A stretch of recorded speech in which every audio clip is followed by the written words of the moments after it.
The rain was coming down in sheets that night, the kind of storm that makes you feel like the world's about to wash away. Somewhere in a small Ohio town, two little girls, twin sisters, just 6 years old, were tucked into their beds, their dad pacing the living room downstairs. He was supposed to be their protector, the one person they could count on. But by morning, those girls were gone. Vanished. No trace, no clues, just an empty house and a father with a story that didn't add up.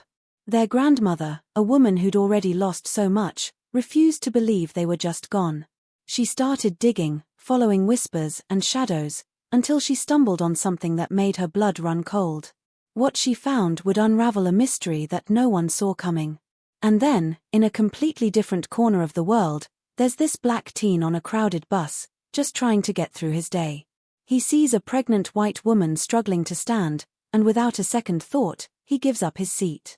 She smiles, slips him a note, and walks away. That note. It changes his life forever. 2 stories, 2 moments, tied together by the kind of human connection that can either break you or make you. Stick with me, because you're not gonna believe where this goes. Picture this, it's 2018, and the town of Willow Creek is the kind of place where everybody knows everybody. The twin girls, Lily and Luna, were the light of their grandmother's life. They had these big, curious eyes and giggles that could melt anyone's heart. Their dad, Mark, was a charmer, always quick with a smile, but there was something about him that never sat right with his mother-in-law, Ellen. Maybe it was the way he'd dodge questions about his job or how he'd get this faraway look when the girls asked about their mom, who'd passed away a year earlier. Ellen tried to shake off her unease, telling herself she was just being overprotective. After all, Mark was their father. He loved them. Didn't he? But that night, when the storm hit, everything changed. Mark called Ellen at dawn, his voice shaking. "They're gone," he said. "I went to check on them, and their beds were empty." Ellen's heart stopped. She raced to the house, her mind spinning with questions. The police were already there, combing through the girls' room, but something felt off. The window was open, sure, but there was no sign of a break-in. No footprints in the mud outside. And Mark? He kept changing his story. First, he said he heard nothing, then he mentioned a strange noise but didn't check. Ellen's gut screamed that he knew more than he was letting on. Meanwhile, across the country in a bustling city, a kid named Jamal was just trying to make it through another day. He was 17, working part-time at a corner store to help his mom with bills. Life hadn't been easy for them. His dad walked out when he was little, and his mom worked double shifts to keep the lights on. But Jamal had this quiet strength, the kind that comes from knowing you've got to keep going no matter what. That day, the bus was packed, people squeezed in like sardines. Jamal was bone-tired, but when he saw a pregnant woman gripping the railing, her face pale, he didn't hesitate. Take my seat," he said, standing up. She looked at him, surprised, like she wasn't used to kindness from strangers. "Thank you," she whispered, easing into the seat. As she got off at her stop, she pressed a folded piece of paper into his hand. "Read this later," she said, her eyes intense. Jamal nodded, confused, and slipped the note into his pocket. He had no idea that those few words scrawled on that paper were about to turn his world upside down. Back in Willow Creek, Ellen was a woman possessed. The police had hit a dead end, calling the girl's disappearance a possible runaway case. Runaway? At 6 years old? Ellen wasn't buying it. She started asking questions around town, talking to neighbors, teachers, anyone who might have seen something. Most people just shook their heads, offering pity but no answers. But then, a gas station clerk mentioned something odd. A week before the girls vanished, Mark had been in, buying a burner phone. "Paid cash," the clerk said. "Seemed in a hurry." Ellen's stomach twisted. Why would Mark need a burner phone? She started piecing things together, remembering little things that hadn't made sense at the time, like how Mark had been taking the girls on special trips lately, but they'd come back quiet, not their usual chatty selves. Ellen couldn't shake the feeling that Mark was hiding something big. She went back to the house, searching every corner, every drawer, until she found it, a locked box under a floorboard in Mark's closet. Her hands shook as she pried it open.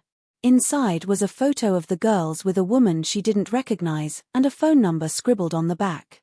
Who was this woman? And why was Mark keeping secrets? On the other side of the country, Jamal finally got a chance to read the note. He was sitting on his bed, the house quiet except for the hum of the fridge. He unfolded the paper, expecting maybe a thank you or a phone number.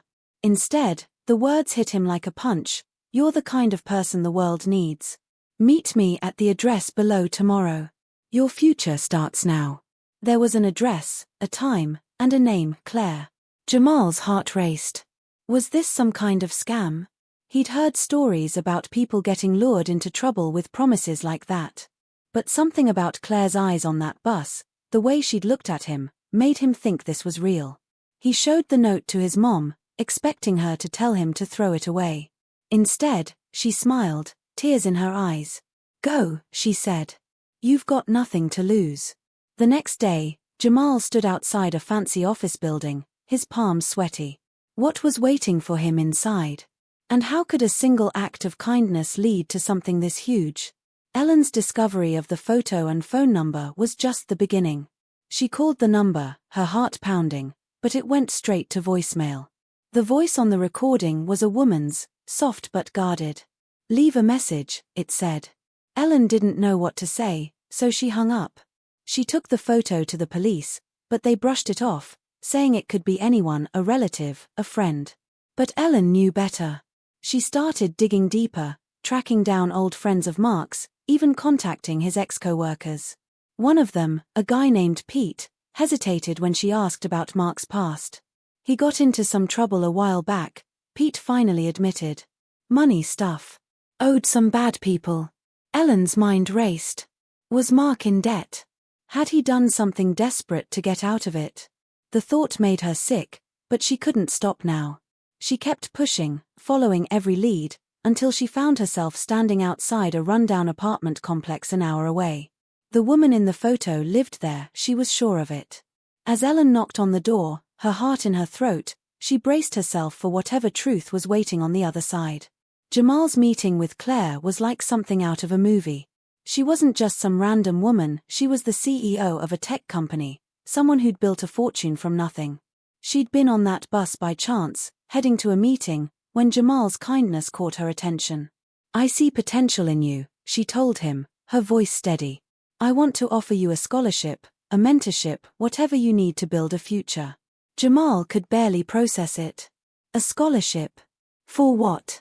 He wasn't even sure he was college material. But Claire wasn't messing around. She handed him a folder with details, schools, programs, opportunities he'd never dreamed of. This isn't charity, she said. It's an investment in who you are. Jamal walked out of that office feeling like he was floating. But as he headed home, a nagging thought crept in. Why him? And what did Claire really want in return? He couldn't shake the feeling that there was more to her offer than she was letting on. In Willow Creek, the pieces of the puzzle were starting to come together, but the picture they formed was darker than Ellen could have imagined. The woman in the apartment wasn't home, but a neighbor let slip that she'd seen her with two little girls a few days ago, girls who looked a lot like Lily and Luna. Ellen's knees buckled. Were her granddaughters here? Alive? She called the police, begging them to check the apartment, but they told her they needed more evidence. Frustrated, Ellen went back to the phone number, this time leaving a message. I know you have my girls, she said, her voice shaking with anger and fear. Tell me where they are. Hours later, her phone buzzed with a text. Meet me tomorrow. Come alone. Ellen's heart raced. Was this a trap? Or was it her only chance to find Lily and Luna? She didn't know who this woman was or what Mark had gotten himself into, but she was ready to face whatever came next. Jamal's life was changing faster than he could keep up with. He started meeting with Claire regularly, learning about her company, her vision. She introduced him to people who seemed larger-than-life entrepreneurs, innovators, people who saw something in him he'd never seen in himself. But the more time he spent in this new world, the more he felt like an outsider. Some of Claire's colleagues gave him side-eye, like they didn't think he belonged. And then there was the note. Claire had asked him to keep it quiet, not to tell anyone about how they'd met. People might not understand, she'd said. Jamal nodded, but the secrecy bothered him. What was she hiding? And why did it feel like every step forward came with a catch? As he stood at a crossroads, torn between his old life and this new opportunity, he couldn't help but wonder if he'd made a mistake trusting her. Ellen's meeting with the mystery woman was set for a diner at the edge of town, a place so quiet you could hear the coffee machine hum. She sat in a booth, her hands wrapped around a cold mug, every nerve on edge. The door jingled, and a woman walked in, the same one from the photo.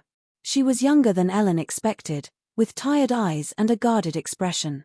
"You're Ellen," the woman said, sliding into the booth. "I'm Sarah." Ellen's voice was steady, but her heart was pounding. "Where are my granddaughters?" Sarah looked away, her fingers twisting a napkin. "They're safe," she said finally. "But you need to understand something about Mark." Ellen leaned forward, her breath catching. What did Sarah know? And why did it feel like the truth was about to change everything? As Sarah started to talk, Ellen braced herself for a story she wasn't sure she was ready to hear. And somewhere, in a different world, Jamal was holding that note again, rereading the words that had set all this in motion, wondering if kindness was really enough to change a life or if it came with a price he wasn't ready to pay. Ellen's eyes locked onto Sarah's, searching for any hint of a lie. The diner smelled of burnt coffee and greasy fries, and the faint hum of a jukebox played in the background, but all Ellen could focus on was the woman sitting across from her. Sarah's hands trembled slightly as she tore the napkin into tiny pieces, avoiding Ellen's gaze. "Mark's not who you think he is," Sarah said, her voice low, almost drowned out by the clink of dishes from the kitchen. Ellen's stomach churned. She'd always had her doubts about her son-in-law, but hearing it from this stranger made it real in a way she wasn't ready for. "What do you mean?" Ellen asked, her voice sharp. Sarah hesitated, glancing toward the diner's entrance like she expected someone to burst in. "He got in deep with some people," she said finally. "People who don't mess around. He owed them money, a lot of it.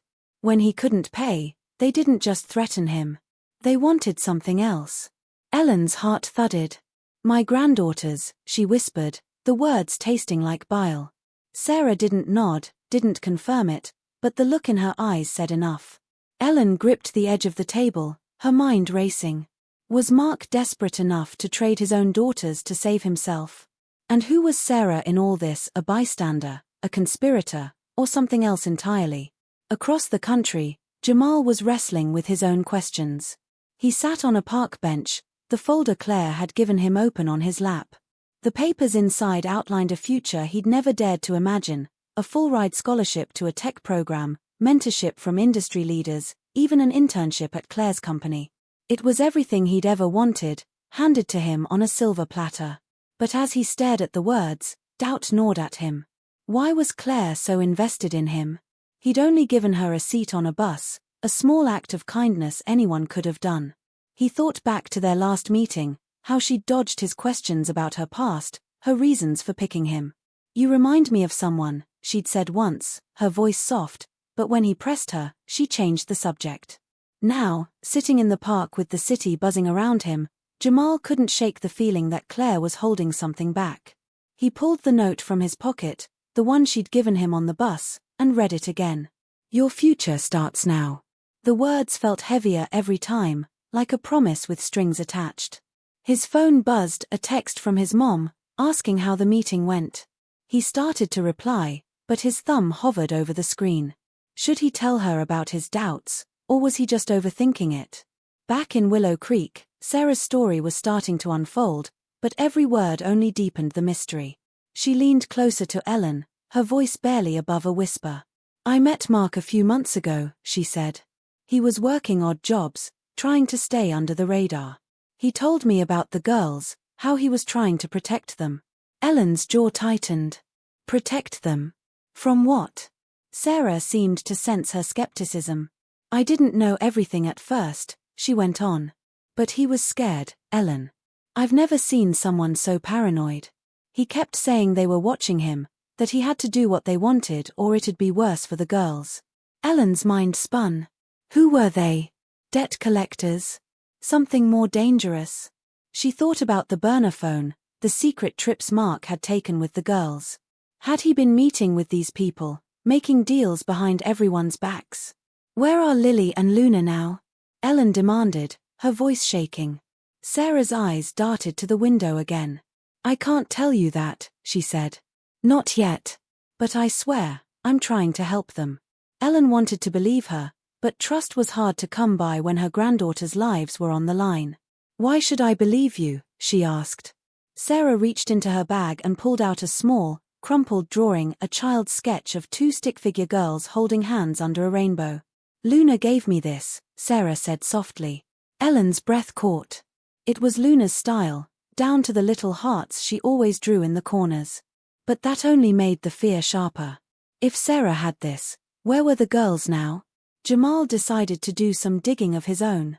He wasn't the type to just accept things at face value, not when his whole future was on the line. After leaving the park, he went to the library, where the computers were free and the Wi-Fi was decent.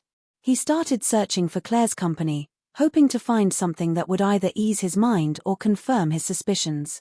The website was polished, full of buzzwords like innovation and empowerment, but it didn't tell him much about Claire herself. He dug deeper, scrolling through news articles and social media posts. Most of what he found was glowing. Claire was a rising star, a self-made woman who'd turned her startup into a tech giant. But then he stumbled on a blog post from a few years back, buried in the search results. It was written by someone claiming to be a former employee, accusing Claire of being ruthless, of using people to get what she wanted. The post was vague, with no hard proof, and Jamal wasn't sure what to make of it. Was this just a disgruntled worker, or was there truth to it? He bookmarked the page and kept searching, his unease growing. Claire had said this wasn't charity, that she saw potential in him. But what if her interest wasn't about him at all? What if he was just a pawn in some bigger game? Ellen wasn't ready to let Sarah off the hook. The drawing was proof that Sarah had seen the girls, but it wasn't enough. If you're really trying to help, Ellen said, her voice steady despite the storm inside her, you'll tell me everything. Right now. Sarah sighed, rubbing her temples. It's not that simple, she said. If I talk too much, it could put them in more danger. Ellen's patience snapped. They're already in danger, she hissed, leaning across the table. A few heads turned in the diner, but Ellen didn't care. You know something, and you're playing games with me. Tell me where they are, or I'm going straight to the police. Sarah's face paled, and for a moment, Ellen thought she'd bolt. But then Sarah leaned back, her shoulders slumping. Okay, she said. But not here. It's not safe. She scribbled an address on a napkin and slid it across the table. Meet me there tomorrow morning. I'll tell you what I can. Ellen took the napkin, her fingers brushing against the rough paper. Another meeting, another delay. She wanted to scream, to shake Sarah until the truth spilled out, but she forced herself to stay calm. She'd come this far for Lily and Luna. One more day wouldn't break her. But as she left the diner, the napkin clutched in her hand, she couldn't shake the feeling that she was walking into a trap. And somewhere, deep down, she wondered if Mark was still out there, watching, waiting for his next move. Ellen barely slept that night, the napkin with Sarah's address burning a hole in her pocket. She sat at her kitchen table, the clock ticking past midnight, staring at the drawing Luna had made. Those little stick figures under the rainbow felt like a lifeline, proof her granddaughters were out there somewhere. But the questions kept piling up. Who was Sarah, really?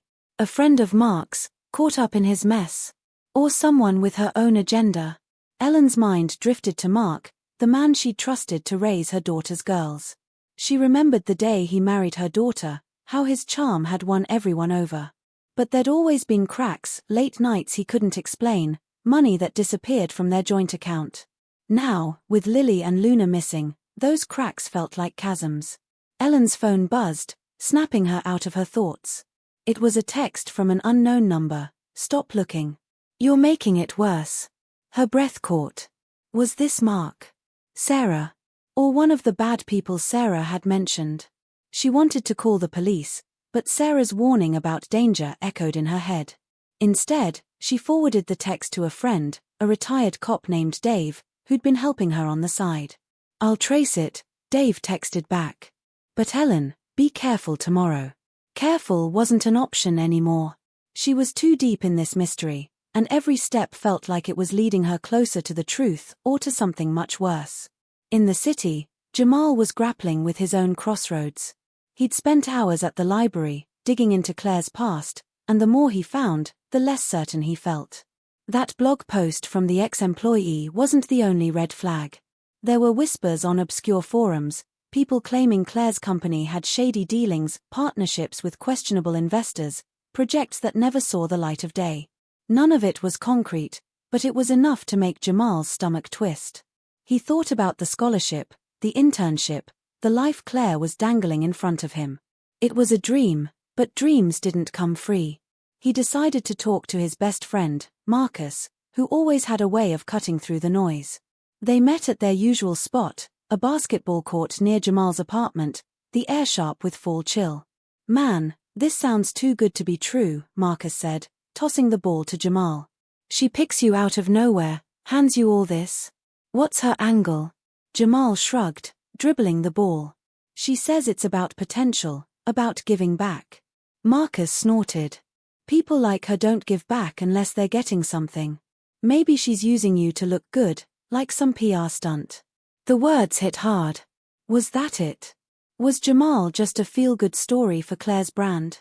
He didn't want to believe it, but the secrecy, the vague answers, it all added up to something he couldn't ignore. Back in Willow Creek, Ellen's meeting with Sarah was set for a rundown motel on the outskirts of town, the kind of place where people paid cash and nobody asked questions. Ellen parked her car a block away, her heart pounding as she approached the room number Sarah had given her. The motel's neon sign flickered, casting eerie shadows on the cracked pavement. She knocked, and Sarah opened the door, looking more frazzled than she had at the diner. "You alone?" Sarah asked, peering past Ellen into the darkness. Ellen nodded, stepping inside. The room smelled of stale smoke and cheap air freshener, and a single lamp cast a dim glow over a bed with a sagging mattress. Sarah locked the door behind them, her movements quick, nervous. "I don't have much time," she said, sitting on the edge of the bed. "Mark's in deeper than I thought. Those people he owes. They're not just loan sharks. They're connected, big time." Ellen's mouth went dry. "Connected how?" Sarah hesitated, then pulled out a photo from her bag, not the one Ellen had found, but a new one. It showed Mark at a warehouse, talking to a man in a suit who looked like he didn't belong in Willow Creek. "This was taken a month ago," Sarah said. "Mark was supposed to deliver something to them. When he didn't, they took the girls as collateral." Ellen's knees buckled, and she sank into a chair. Collateral? Her granddaughters were being used as pawns in some criminal deal? "Where are they now?" she demanded, her voice shaking. Sarah's eyes filled with tears. "I don't know," she admitted. "I was supposed to help Mark, but I got scared. I've been hiding, trying to figure out how to get them back." Ellen wanted to scream, to shake Sarah until she spilled everything, but the fear in Sarah's eyes was real. This wasn't just about Mark anymore. It was bigger, darker, and Ellen was caught in the middle. Jamal's conversation with Marcus stuck with him, gnawing at his confidence. He decided to confront Claire, but he needed to be smart about it. He texted her, asking for another meeting, keeping his tone casual. She replied almost instantly, suggesting a coffee shop downtown. When Jamal arrived, Claire was already there, looking polished as ever in a tailored blazer, her smile warm but guarded. "You're early," she said, sliding a latte across the table. "What's on your mind?" Jamal took a deep breath, choosing his words carefully. "I'm grateful for everything you're offering," he started, "but I need to know why me. Why go out of your way for some kid you met on a bus?" Claire's smile faltered, just for a second, but it was enough to make Jamal's pulse quicken. "I told you," she said, her voice steady. "You remind me of someone I lost. Someone who deserved a chance." Jamal leaned forward, not letting it go. "Who was it? And why does it feel like there's more you're not telling me?" Claire's eyes flicked to the window, then back to him. "You're smart, Jamal," she said. "But you're asking questions that don't have easy answers. Trust me, this is about your future." The way she said "trust me" sent a chill down his spine. It was the same tone his mom used when she was hiding something to protect him. But protect him from what? They talked. Jamal noticed a man at a nearby table, watching them a little too closely. Was he imagining it, or was Claire being watched too? Ellen left the motel with more questions than answers, the photo of Mark and the mystery man tucked in her purse. Sarah had promised to reach out with more information, but Ellen wasn't holding her breath. She drove to Dave's house, her retired cop friend, needing someone to help her make sense of this. Dave listened, his face grim as he studied the photo. "This guy in the suit," he said, tapping the image, "he's not local. Looks like someone with money, power. I'll ask around, see if any of my old contacts recognize him." Ellen nodded, but her mind was on the girls. Were they scared? Hungry? Were they even together? The thought of Lily and Luna in the hands of strangers made her chest ache. As she drove home, her phone buzzed again, another text from the unknown number. "You met her. Bad move." Ellen's blood ran cold. Someone was watching her, tracking her every step. She pulled over, her hands shaking as she texted Dave the new message. Whoever was behind this knew too much, and Ellen was starting to realize she wasn't just fighting for her granddaughters, she was up against something far more dangerous than she'd ever imagined. Ellen's hands gripped the steering wheel so tightly her knuckles turned white, the cryptic text still glowing on her phone screen. "You met her. Bad move." The words felt like a noose tightening around her neck. Whoever sent it knew she'd been with Sarah, which meant they were watching her every move. The quiet streets of Willow Creek, usually so familiar, now felt like a maze of shadows, every passing car a potential threat. She wanted to call Dave, but her phone was nearly dead, and the charger was back at home. Her mind raced with images of Lily and Luna. Were they okay? Were they scared? The thought of her granddaughters in the hands of the kind of people Sarah described, people who saw them as collateral, made her stomach lurch. Ellen forced herself to keep driving, her eyes darting to the rearview mirror. Was that black sedan behind her following too closely? She turned down a side street, then another, her heart pounding as the sedan stayed on her tail. Finally, she pulled into a gas station, the bright lights offering a sliver of safety. The sedan slowed but didn't stop, cruising past and disappearing into the night. Ellen let out a shaky breath, but the relief was fleeting. She needed answers, and she needed them now. Sarah had given her a lead, the warehouse in the photo where Mark had met the man in the suit. It was a long shot, but it was all she had. Ellen plugged her phone into the car's USB port, sent Dave a quick message about the sedan, and headed toward the address Sarah had scribbled on a scrap of paper. Whatever was waiting at that warehouse, she was ready to face it for her girls. Across the country, Jamal's meeting with Claire had left him more unsettled than ever. The man at the coffee shop, the one who'd been watching them, had vanished when Jamal looked again, but the prickling sensation on the back of his neck didn't go away. Claire had brushed off his questions, redirecting the conversation to the scholarship and the bright future ahead of him. But her words felt rehearsed, like she was reading from a script. As Jamal walked home, the city lights blurring around him, he couldn't stop thinking about Marcus's warning. Was he just a PR stunt for Claire, a way to make her company look good? Or was there something deeper, something tied to the someone she said he reminded her of?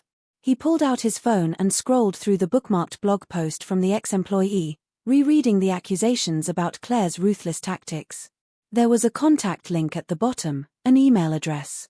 Jamal hesitated, then typed a quick message, "I'm working with Claire. Need to know what you meant about her. Please reply." He hit send before he could second-guess himself, his pulse racing. If Claire was hiding something, he needed to know before he got in any deeper. But as he slipped his phone back into his pocket, he noticed a car idling across the street, its headlights off. The same uneasy feeling from the coffee shop washed over him. Was he being paranoid, or was someone keeping tabs on him too? In Willow Creek, the warehouse loomed at the edge of town, a hulking shadow against the starry sky. Ellen parked a block away, her heart hammering as she approached on foot. The air was thick with the smell of oil and rust, and the distant hum of machinery sent a shiver down her spine. The photo of Mark and the man in the suit was tucked in her purse, a reminder of why she was here. She didn't know what she'd find, Lily and Luna, Mark, or something far worse, but she couldn't turn back now. The warehouse's side door was ajar, a sliver of dim light spilling onto the gravel. Ellen crept closer, her sneakers crunching softly, every sound amplified in the stillness. She peered through the crack, her breath catching. Inside, two men stood near a stack of crates, their voices low but urgent. One was the man from the photo, his suit pristine despite the grimy surroundings. The other was younger, jittery, clutching a phone. "He's late," the younger man said, his voice sharp. "If he doesn't show with the money, we're done waiting." The man in the suit shook his head. "He'll show. He knows what's at stake." Ellen's blood ran cold. Were they talking about Mark? And what was at stake, her granddaughters? She strained to hear more, but a sudden noise behind her, a twig snapping, made her freeze. She spun around, her heart in her throat, but no one was there. Or were they? The shadows seemed to shift, and Ellen's instincts screamed at her to run. But she couldn't. Not when she was this close. She took a step toward the door, her hand reaching for the handle, when her phone buzzed loudly in her purse. The men inside went silent, their heads snapping toward the door. Ellen's stomach dropped. She'd been heard. Jamal's unease grew as he quickened his pace home, the idling car still fresh in his mind. He kept his head down, weaving through the late-night crowds, but the feeling of being watched clung to him like damp clothes. When he reached his apartment, his mom was still at work, the house quiet except for the hum of the fridge. He locked the door, double-checking the bolt, and sat on the couch, his laptop open. The email to the ex-employee was still in his sent folder, no reply yet. He started digging again, this time searching for anything about Claire's past, family, old associates, anything that might explain her cryptic comments. He found an old article, buried deep in a local paper's archive, about a car accident years ago. Claire's younger brother had died, a teenager with big dreams and a knack for coding. The photo showed a kid who looked a little like Jamal, same eyes, same quiet smile. Was this the someone Claire meant? Jamal's chest tightened. If Claire saw her brother in him, it explained her intensity, but it didn't explain the secrecy or the man at the coffee shop. His phone pinged an email notification. The ex-employee had replied, "Meet me tomorrow. I'll tell you what I know. Be careful." Jamal's heart raced. He was about to reply when a knock at the door made him jump. It was late, too late for visitors. He crept to the peephole, his breath shallow. No one was there, but a folded piece of paper had been slipped under the door. He picked it up, his hands trembling, and unfolded it. The words were scrawled in black ink, "Stop asking questions." Jamal's blood ran cold. Whoever wrote this knew he was digging, and they weren't happy about it. Ellen scrambled away from the warehouse door, her phone still buzzing in her purse, the sound deafening in the quiet night. She ducked behind a rusted dumpster, her heart pounding as the warehouse door creaked open. The younger man stepped out, his eyes scanning the darkness. "Who's there?" he called, his voice sharp. Ellen held her breath, pressing herself against the cold metal, praying he wouldn't see her. Her phone buzzed again, and she fumbled to silence it, her fingers clumsy with panic. The man took a few steps forward, his flashlight beam sweeping the gravel. Ellen's mind raced. If she was caught, what would they do? Were Lily and Luna inside that warehouse, hidden among those crates? The man's flashlight lingered on the dumpster, and Ellen's stomach twisted. She was seconds from being found. But then a car engine roared in the distance, and the man cursed, turning back toward the warehouse. "Probably just kids," he muttered, slamming the door behind him. Ellen exhaled, her legs shaking, but she knew she couldn't stay. She had to get to Dave, tell him what she'd heard, and figure out her next move. As she crept back to her car, her phone lit up with a new text from the unknown number, "Last warning. Back off." Ellen's resolve hardened. They could threaten her all they wanted, but she wasn't stopping. Not until she had her girls back. Ellen's heart was still racing as she stumbled back to her car, the threatening text, "Last warning. Back off," searing itself into her mind. The warehouse's looming silhouette faded in her rearview mirror, but the fear clung to her like damp air. She drove toward Dave's house, her retired cop friend, her hands shaking on the wheel. The streets of Willow Creek were eerily quiet, the kind of quiet that made every rustle feel like a threat. Her phone, now charging, buzzed again, but she didn't dare look. She needed to focus, to tell Dave about the men in the warehouse, the talk of Mark and money, and the chilling possibility that Lily and Luna were closer than she'd thought. But as she turned onto Dave Street, her headlights caught something that made her slam on the brakes. Dave's front door was wide open, the porch light flickering. He never left his door open, not in a million years. Ellen's stomach dropped. She grabbed her phone, her fingers fumbling as she dialed Dave's number. It rang and rang, then went to voicemail. Her pulse thundered in her ears. Had the people watching her gotten to him? She scanned the street, half expecting that black sedan to reappear, but it was empty. Against every instinct screaming at her to drive away, Ellen stepped out of the car, clutching her keys like a weapon. "Dave," she called, her voice barely above a whisper. No answer. She crept toward the house, her breath shallow, and that's when she saw it, a smear of blood on the doorframe, stark against the white paint.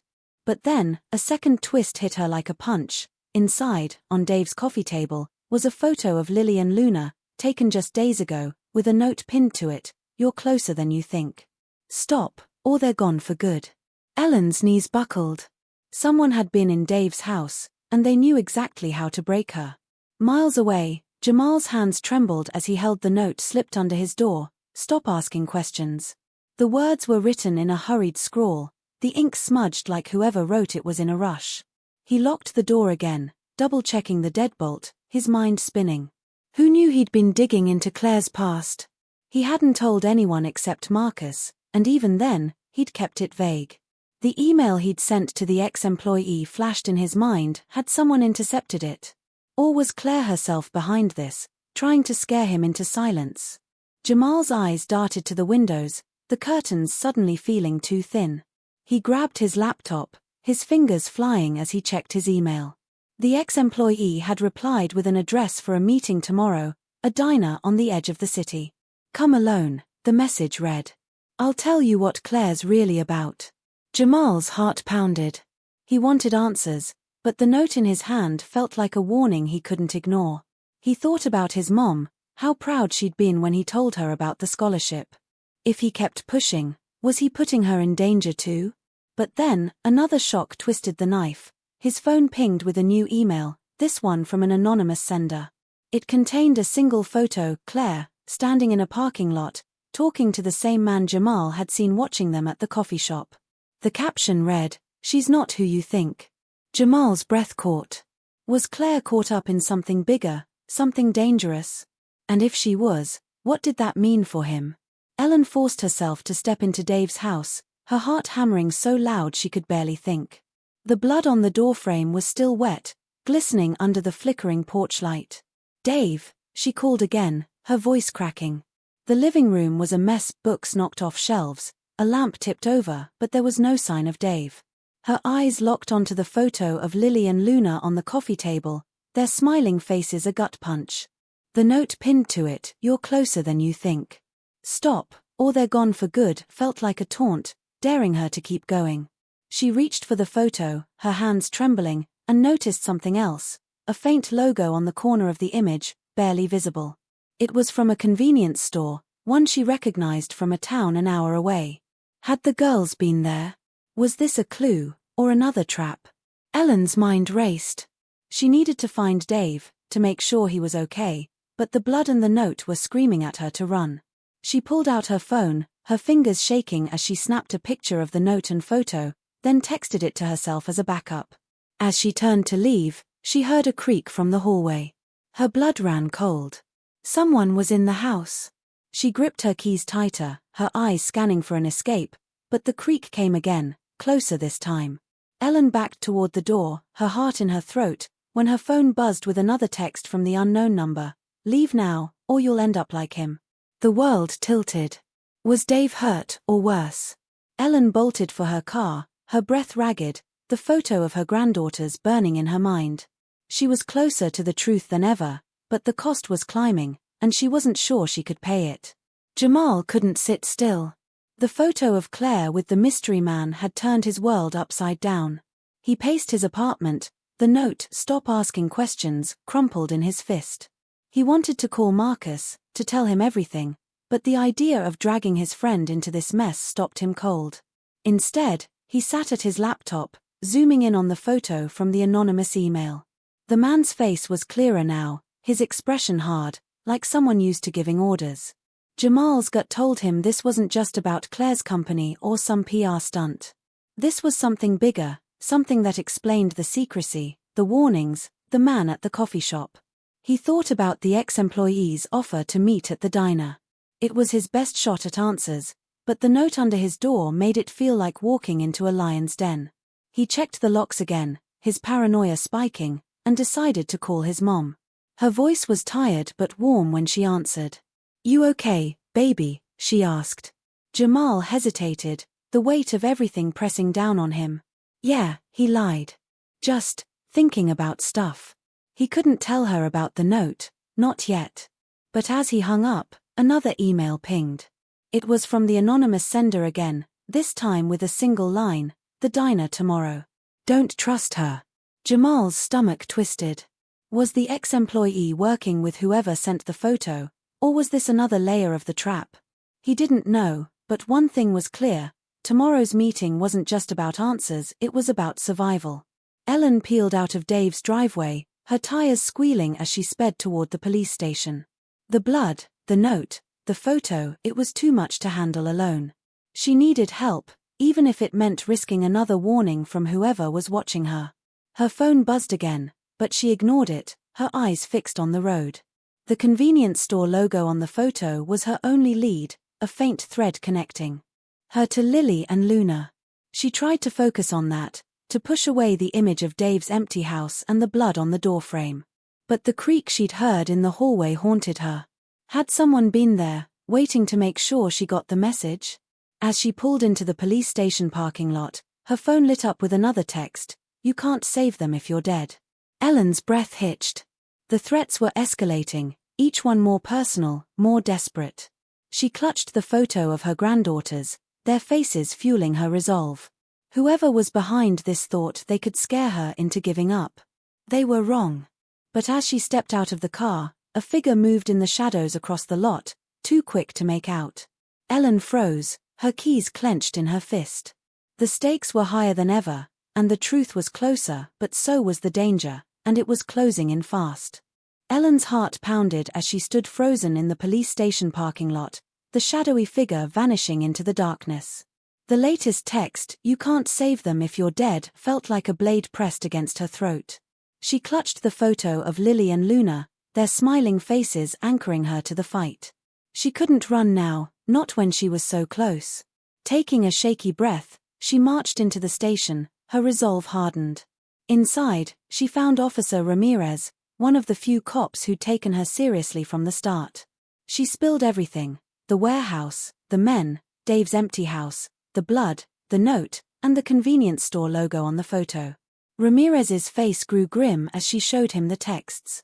"We need to move fast," he said, grabbing his radio. "That store's in Millwood. If the girls were there, we might have a lead." Ellen's pulse raced. Millwood was close, too close for comfort. Ramirez assembled a small team, and within minutes, Ellen was in the back of a squad car, speeding toward the convenience store. Her phone stayed silent, but the quiet felt ominous, like the calm before a storm. As they neared Millwood, Ramirez's radio crackled with news. Dave had been found, alive but beaten, at a hospital. He'd been attacked at home, left with a warning to stop helping Ellen. Relief flooded her, but it was short-lived. Dave's attack meant the people holding Lily and Luna were desperate, and desperate people were dangerous. When they reached the store, the clerk recognized the girls from the photo. "Saw them with a woman a few days ago," he said. They looked scared. Ellen's stomach twisted. Sarah. It had to be her. Ramirez got an address from the clerk, a house nearby. As the squad cars rolled out, Ellen braced herself. This was it. She was about to face the truth, whatever it cost. Across the country, Jamal's nerves were frayed as he approached the diner for his meeting with the ex-employee. The note, "Stop asking questions," was crumpled in his pocket, a constant reminder of the danger he was walking into. The anonymous email with the photo of Claire and the mystery man had only deepened his unease. The diner was nearly empty, the smell of bacon and coffee hanging in the air. A man in a worn jacket sat in a corner booth, his eyes flicking up as Jamal entered. "You the kid?" he asked, his voice gruff. Jamal nodded, sliding into the booth. The man, who introduced himself as Tom, wasted no time. "Claire's not what she seems," he said. "Her company's tied to some shady investors, people who don't like loose ends. That scholarship. It's a way to keep you close, make sure you don't talk." Jamal's heart sank. "Talk about what?" he asked. Tom leaned in, his voice low. "Her brother's accident wasn't an accident. She's been running from that truth for years, and you're a liability because you remind her of him." Jamal's mind reeled.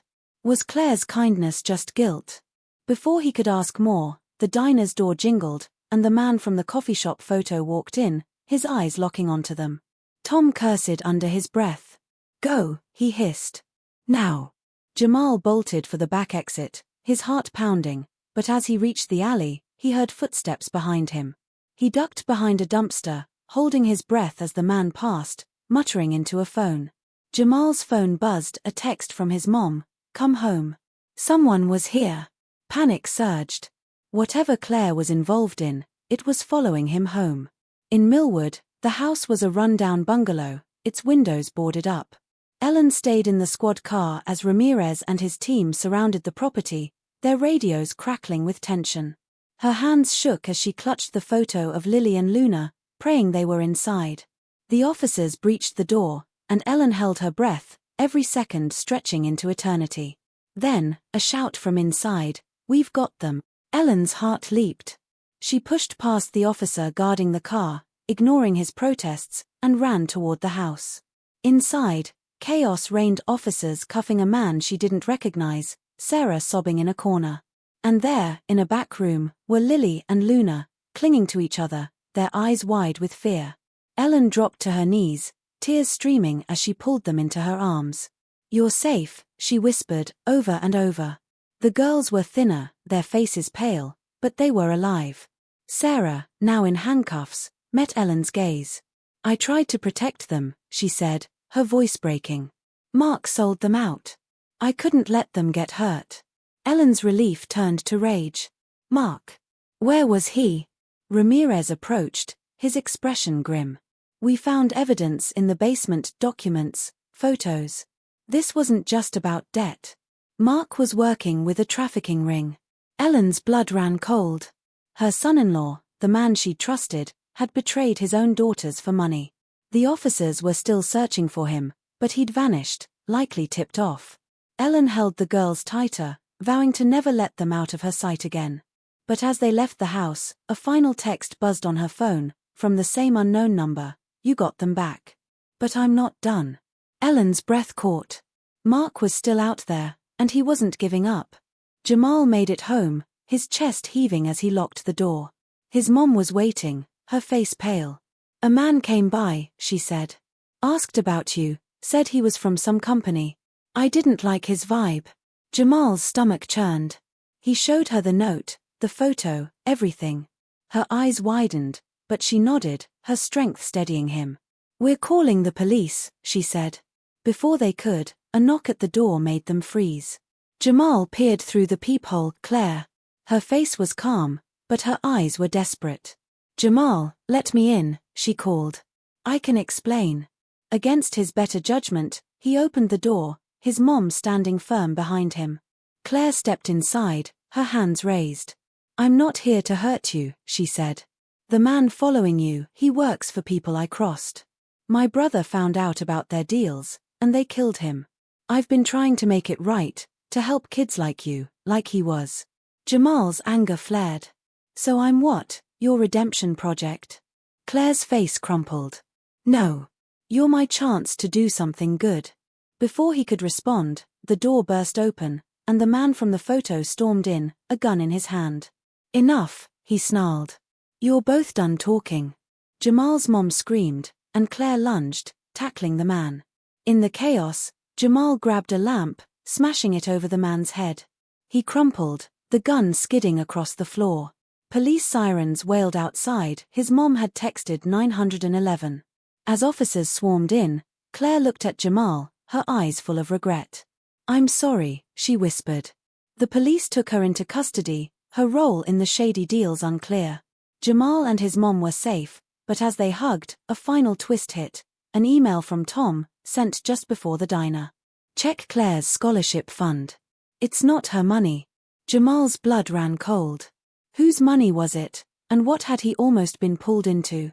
The truth was out, but the shadows of Claire's past and Mark's betrayal lingered, leaving both Ellen and Jamal to wonder if they'd ever truly escape. Ellen held Lily and Luna close as they sat in the back of an ambulance outside the Millwood house, blankets draped over their small shoulders. The girls were quiet, their eyes still wide with the weight of what they'd been through, but they clung to her, their tiny hands gripping her sweater. The paramedics had checked them over, no serious injuries, just dehydration and exhaustion. Ellen's heart ached with relief, but the final text from the unknown number, "You got them back." "But I'm not done," echoed in her mind. Mark was still out there, a ghost she couldn't shake. Officer Ramirez approached, his face softened by the early morning light. "We've got an APB out for Mark," he said.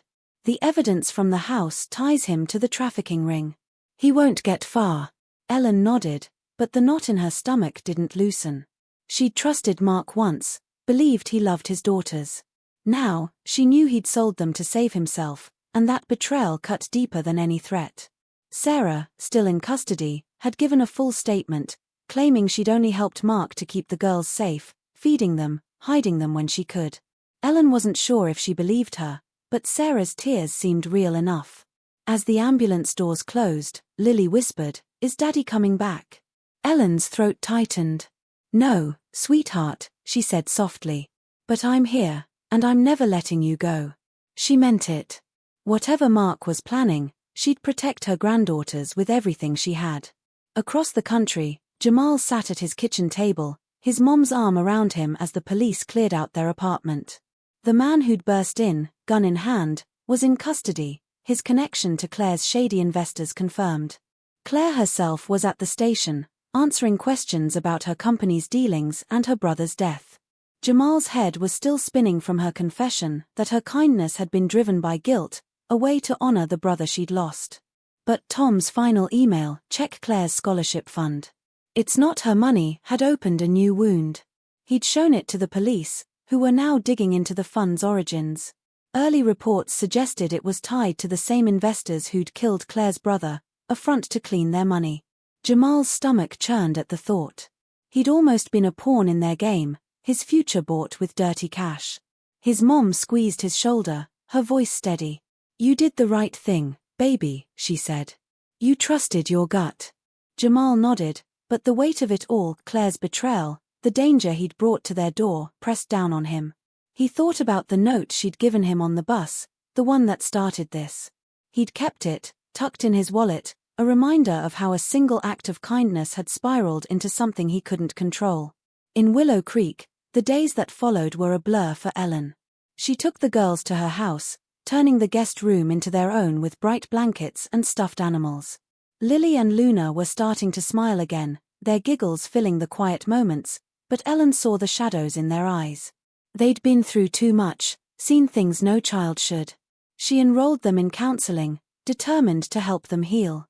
Dave, recovering in the hospital, called to check in, his voice hoarse but warm. "You're one tough lady," he said, and Ellen managed a laugh. The police had tracked down more members of the trafficking ring, dismantling their operation, but Mark remained a ghost. Ellen couldn't relax, not with his last text lingering like a storm cloud. She installed new locks, a security system, anything to feel safe. One evening, as she tucked the girls into bed, Luna handed her a drawing, 2 stick-figure girls and a woman under a rainbow, just like the one Sarah had shown her. "That's you, Grandma," Luna said, her voice small. Ellen's eyes stung. She hugged them tight, promising herself she'd give them the life they deserved. But later that night, a knock at the door made her freeze. It was Ramirez, his face grim. "We found Mark," he said. "He was trying to cross the border. He's in custody." Ellen exhaled, relief flooding her, but Ramirez's next words stopped her cold. "He was carrying a letter, addressed to you. It's personal." Ellen took the sealed envelope, her hands trembling. She didn't open it, not yet. Whatever Mark had to say, she wasn't ready to hear it. Jamal's life slowly returned to normal, but normal felt different now. The police investigation into Claire's company was making headlines, exposing a web of corruption that reached far beyond her. The scholarship fund was frozen, its ties to illegal money confirmed. Jamal wasn't surprised, but it stung. He'd believed in Claire, even just a little, and that belief had almost cost him everything. He and his mom talked late into the night, deciding he'd apply to colleges the old-fashioned way, scholarships, loans, whatever it took. "You're smarter than any of them," she said, her eyes fierce with pride. Jamal smiled, feeling lighter than he had in weeks. He started working more hours at the corner store, saving every penny, and reconnected with Marcus, who'd been worried sick. One day, as he walked home from a shift, he passed the bus stop where he'd met Claire. He paused, pulling the note from his wallet. "Your future starts now."